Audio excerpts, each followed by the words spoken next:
Rupert Murdoch has spent his entire adult life designing a media empire which became the biggest and most powerful in the world.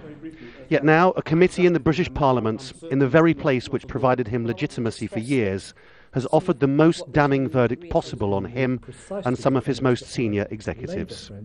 Here's the top line, that Rupert Murdoch isn't a fit person to be in charge of a major global organisation.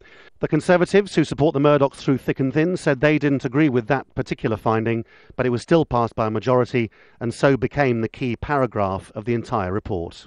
In the view of the majority of committee members, Rupert Murdoch is not fit to run an international company like BSkyB.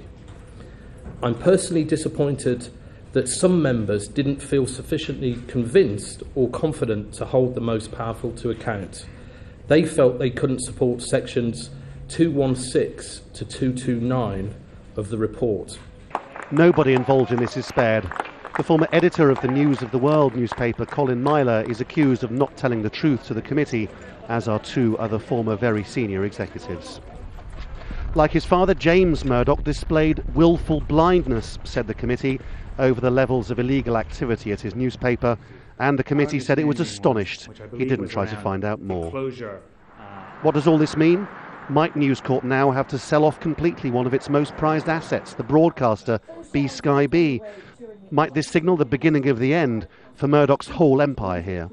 All that Murdoch and his supporters can do now is to say they don't agree with this report and play for time. If the hacking investigation is really a metaphor for a bigger inquiry into ethical standards in Britain, the findings are becoming utterly disastrous.